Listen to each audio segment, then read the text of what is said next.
Alkitab berkata, Yesus mati karena dosa-dosa kita. Dia dikuburkan, tetapi pada hari yang ketiga dia dibangkitkan. Sekarang kita merayakan Paskah, yang artinya kita merayakan kebangkitan Tuhan Yesus. Yang artinya kita merayakan kemenangan Tuhan Yesus atas maut. Tuhan Yesus adalah pemenang. 1 Yohanes 2 ayat 6 berkata, barang siapa mengatakan bahwa ia ada di dalam dia, ia wajib hidup sama seperti Kristus telah hidup. Tuhan menghendaki agar kita menjadi pemenang. Menang terhadap dosa, menang terhadap iblis, menang terhadap daya tarik dunia, menang terhadap sifat kedagingan kita, supaya kita masuk surga. Karena Tuhan Yesus bangkit, maka kuasa kebangkitannya akan memampukan kita menjadi pemenang. Di dalam Wahyu pasal 2 dan pasal 3, Tuhan Yesus memberikan pesan kepada 7 sidang jemaat. 7 sidang jemaat ini menggambarkan gereja sepanjang masa, termasuk gereja pada zaman now. Jadi ini merupakan pesan Tuhan Yesus kepada kita semua. Pesan Tuhan Yesus itu selalu diakhiri dengan perkataan, barang siapa bertelinga, hendaklah mendengarkan apa yang dikatakan oleh Roh kepada jemaat-jemaat. Dan barang siapa menang, Tuhan Yesus akan memberikan upah. Upahnya adalah masuk surga. Jadi hanya para pemenang yang masuk surga. Jadi kunci untuk menjadi pemenang adalah mendengarkan dan menuruti firman Tuhan. Hari-hari ini kita berperang melawan COVID-19. Pemerintah mengingatkan agar kita bersatu melawan COVID-19. Yang harus kita mengerti bahwa serangan COVID-19 yang dalam kurun waktu sekitar 4 bulan ini hampir ke seluruh dunia, itu merupakan serangan iblis. Seperti yang Tuhan Yesus katakan, bahwa pencuri, yaitu iblis, hanya datang untuk mencuri dan membunuh dan membinasakan. Karena itu ciri serangan dari COVID-19 ini adalah menimbulkan ketakutan, kekhawatiran, dan kepanikan yang luar biasa. Ternyata sekarang banyak yang ketakutan kepada hal-hal lain yang tidak jelas ketimbang ketakutan kepada COVID-19 itu sendiri. Kalau hal ini berlarut-larut, maka akan terjadi orang yang meninggal karena ketakutan akan lebih banyak daripada karena COVID-19 itu sendiri. Dan memang hal ini yang dikehendaki oleh iblis. Tuhan akan menuntun kita agar kita menjadi pemenang dalam peperangan melawan COVID-19. Yang mau katakan amin? Yang pertama, agar kita menjadi pemenang, yaitu dengan melakukan seperti yang terdapat dalam Yesaya 30 ayat 15 yang berkata, dengan bertobat dan tinggal diam, kamu akan diselamatkan. Dalam tinggal tenang dan percaya terletak kekuatanmu. Jadi untuk menang melawan COVID-19, kita harus bertobat. Kita harus koreksi diri. Dan kita minta ampun kepada Tuhan. Dan berjanji kepada Tuhan bahwa kita tidak akan melakukan hal-hal itu lagi. Kita juga harus tinggal tenang. Dan percaya Tuhan Yesus mampu dan mau menolong kita. Hal yang kedua, agar kita menjadi pemenang, yaitu kita harus melakukan sesuai dengan apa yang tertulis dalam 2 Tawarikh 7 ayat 13 dan 14 yang berkata, bahwa kalau kita melihat Tuhan menutup langit sehingga tidak ada hujan, dan Tuhan menyuruh belalang memakan habis hasil bumi, di mana ini berarti krisis ekonomi. Juga kalau kita melihat Tuhan melepaskan penyakit sampar di antara umat Tuhan, di mana ini berbicara tentang COVID-19, maka Tuhan meminta kepada kita agar kita merendahkan diri, berdoa, mencari wajah Tuhan, dan berbalik dari jalan-jalan yang jahat. Kalau itu kita lakukan, Tuhan berjanji bahwa Tuhan akan mendengar dari sorga doa-doa kita dan akan mengampuni dosa kita dan akan memulihkan negeri kita Indonesia yang tercinta. Kita menjadi pemenang melawan COVID-19. Hal yang ketiga, agar kita menjadi pemenang adalah menangking COVID-19. Tuhan berkata kepada saya bahwa untuk melawan balik serangan COVID-19 yang menimbulkan ketakutan, kekhawatiran, dan kepanikan, maka kita harus menghardik COVID-19 seperti Tuhan Yesus menghardik badai yang dahsyat. Seperti pada waktu itu dengan berkata, "Diam, tenanglah." Kalau Tuhan Yesus berkata kepada saya untuk melakukan ini, maka ini berarti bukan hanya untuk saya saja, tetapi saya diminta untuk menyampaikan kepada saudara. Karena itu, mari saya akan mengajak saudara sekarang untuk bersama-sama menghardik COVID-19 dengan berkata, dalam nama Yesus, dalam nama Tuhan Yesus, diam, tenanglah. Harap dicatat, apa yang kita lakukan ini Alkitabiah. Karena Tuhan Yesus berkata dalam Yohanes 14 ayat 12, "Aku berkata kepadamu, sesungguhnya barang siapa percaya kepadaku, ia akan melakukan juga pekerjaan-pekerjaan yang aku lakukan. Bahkan pekerjaan-pekerjaan yang lebih besar daripada itu. Sebab aku pergi kepada Bapa." Selama 14 tahun, saya melakukan 318 kali kebaktian kesembuhan ilahi. Tuhan selalu menyuruh saya untuk menghardik penyakit-penyakit yang datang menyerang kita dalam seluruh aspek kehidupan kita. Kalau berbicara tentang penyakit, itu bukan penyakit secara fisik saja, tetapi juga secara mental atau kejiwaan. Seperti ketakutan, kebingungan, tidak tahu apa yang harus diperbuat, depresi. Juga penyakit yang menyerang hubungan suami istri, hubungan orang tua dan anak, hubungan antar keluarga. Juga penyakit yang menyerang ekonomi. Setiap kali saya akan menghardik di dalam nama Tuhan Yesus. Dan ternyata banyak yang disembuhkan dan banyak orang yang diselamatkan. Setiap kali saya KKR, firman Tuhan yang saya sampaikan pasti tentang Injil. Sesuai dengan Markus 16 ayat 15 sampai dengan 18. Bahwa mujizat dan kesembuhan adalah tanda-tanda yang menyertai orang yang menginjil. Jadi kesembuhan yang terjadi itu dilakukan oleh Tuhan Yesus sendiri. Karena saya memberitakan Injil.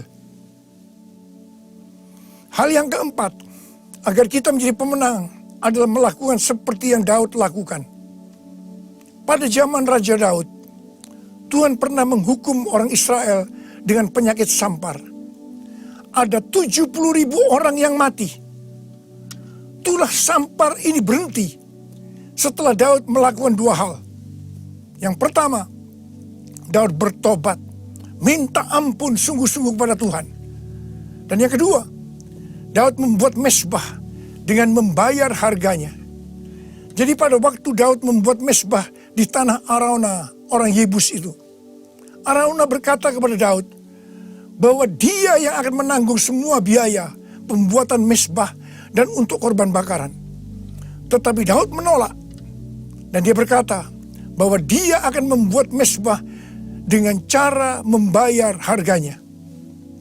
Saya percaya COVID-19 akan dikalahkan kalau gereja-gereja Tuhan membuat mezbah doa, pujian, dan penyembahan dengan membayar harga. Yaitu gereja harus hidup dalam kesatuan hati, unity. Jadi, gereja jangan saling menyerang, gereja jangan saling menyalahkan, gereja jangan saling menjelekkan, gereja jangan saling menghakimi. Mari kita melakukan seperti yang pemerintah anjurkan, yaitu bersatu melawan COVID-19. Hal yang kelima, agar kita menjadi pemenang, adalah dengan kita memuji dan menyembah Tuhan. Paulus dan Silas di penjara karena menyembuhkan anak perempuan yang mempunyai roh tenung. Paulus dan Silas dicambuk, tangannya dibelenggu, kakinya dipasung, dan ditempatkan dalam penjara bagian tengah dengan penjagaan yang ketat. Pada waktu tengah malam, mereka menyanyikan puji-pujian kepada Tuhan dengan suara keras, sehingga orang-orang hukuman lain mendengarkan mereka. Tiba-tiba terjadilah gempa bumi yang hebat. Sendi-sendi penjara goyah, dan seketika itu juga terbukalah semua pintu, dan terlepaslah belenggu mereka semua. Paulus dan Silas bebas. Mungkin ada di antara saudara yang terbelenggu, terpasung oleh ketakutan, kekhawatiran, kepanikan karena pandemi COVID-19. Saudara harus banyak memuji dan menyembah Tuhan, seperti yang dilakukan oleh Paulus dan Silas. Paulus dan Silas melakukan apa yang disebut dengan korban pujian atau korban ucapan syukur. Sesuai dengan 1 Tesalonika 5 ayat 18. Maka kita harus mengucap syukur di dalam segala hal, yang berarti baik enak maupun tidak enak. Karena itulah yang dikehendaki Allah dalam Kristus Yesus bagi kita. Untuk melakukan korban pujian atau korban ucapan syukur itu tidak gampang. Kita perlu belajar dari Daud, seperti yang Daud lakukan dalam Mazmur 103 ayat 1 yang berkata, "Pujilah Tuhan, hai jiwaku. Pujilah namanya yang kudus, hai segenap batinku." Itu artinya kita memerintahkan kepada jiwa kita untuk memuji Tuhan. Terus perintahkan, meskipun itu terasa berat, sampai kita bisa memuji Tuhan. Dan saudara akan menang melawan COVID-19. Saudara juga bisa menyanyikan lagu, "Hati yang gembira adalah obat yang manjur." Ada banyak ayat dalam Alkitab yang mengatakan bahwa kita harus bersuka cita. Kita harus bergembira. 1 Tesalonika 5 ayat 16 berkata, "Bersukacitalah senantiasa." Hati yang bersuka cita, hati yang gembira adalah obat yang manjur untuk melawan COVID-19. Hal yang keenam, agar kita menjadi pemenang adalah dengan cara menabur. Pada waktu masa kelaparan, Tuhan berkata kepada Ishak, "Jangan pergi ke Mesir, diamlah di negeri yang kutunjukkan kepadamu." Dan Ishak tinggal di Gerar. Mesir berbicara tentang cara-cara lama. Di dalam menghadapi kelaparan, Tuhan berkata kepada Ishak, "Jangan pakai cara-cara lama, tapi harus pakai cara Tuhan." Setelah itu, apa yang Ishak lakukan? Pada tahun itu juga, yang berarti pada masa kelaparan, Ishak menabur. Saya percaya ini suatu tindakan yang tidak gampang untuk dilakukan. Karena benih yang ditabur adalah persediaan untuk mereka makan. Tetapi Ishak pakai itu sebagai benih untuk ditabur.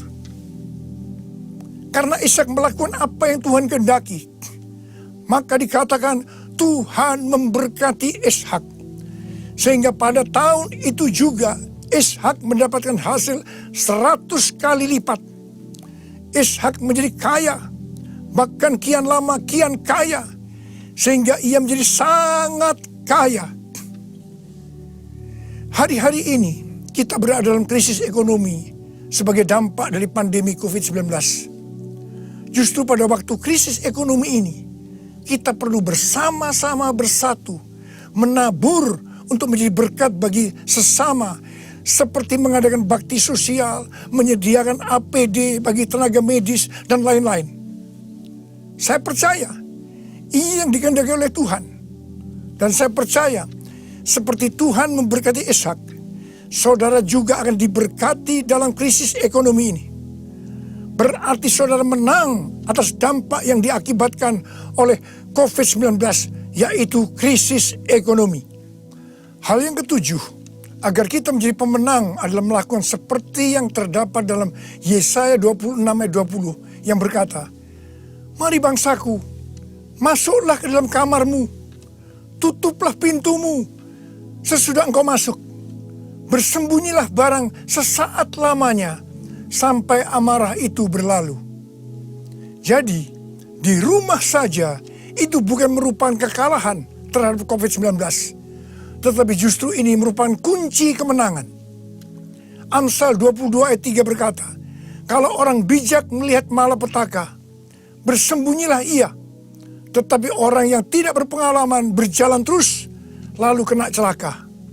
Biarlah kita menjadi orang yang bijaksana. Kita akan di rumah saja sampai pandemi COVID-19 ini berlalu. Hal yang kedelapan, agar kita menjadi pemenang, yaitu dengan cara kita berdoa agar nubuatan para nabi untuk COVID-19 ini digenapi. Seperti yang ditulis dalam charismanews.com, yaitu pada bulan September 2019, Chuck Pierce bernubuat bahwa bangsa-bangsa akan mengalami kekacauan sampai Paskah 8 sampai 16 April. Tolong perhatikan tanggalnya. Tanggal 26 Januari 2020, Chuck Pierce kembali bernubuat bahwa ada suatu wabah yang besar datang menyerbu, di mana ini untuk menguji kita sampai Paskah. Banyak nabi yang menafsirkan bahwa COVID-19 ini akan selesai pada waktu Paskah atau trennya menurun mulai Paskah. Mungkin tidak semua orang akan percaya terhadap nubuatan ini, tetapi kita tidak boleh menghakimi nubuatan disampaikan oleh nabi itu, sebab itu urusannya dengan Tuhan sendiri. Yang paling penting yang harus kita lakukan adalah berdoa agar nubuatan itu digenapi. Karena saya percaya hampir semua kita menghendaki agar badai pandemi COVID-19 ini berakhir. Saya memperoleh data dari pelbagai sumber media yang dipercaya mengenai kasus-kasus infeksi baru harian dari COVID-19 mulai dari tanggal 6 sampai 12 April 2020. Yang pertama, negara Spanyol, Jerman, Swedia, Iran, Vietnam, New Zealand, Australia, trennya menurun. Haleluya! Yang kedua, Denmark melonggarkan lockdown dan sebagian sekolah akan dibuka pada tanggal 15 April 2020. Penerbangan domestik di Vietnam akan dimulai dioperasikan tanggal 16 April 2020. Yang ketiga, yang paling menarik dikatakan Wuhan, long time no see. Yang artinya lockdown di Wuhan dicabut pada tanggal 8 April 2020. Ini berarti pandemi COVID-19 di Wuhan sudah selesai.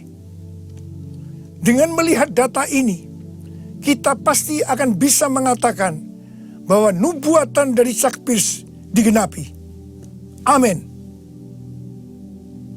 Hal yang kesembilan, agar kita menjadi pemenang, adalah perkatakan Mazmur 91. Seperti yang Rasul Paulus katakan, karena aku percaya, maka aku berkata-kata.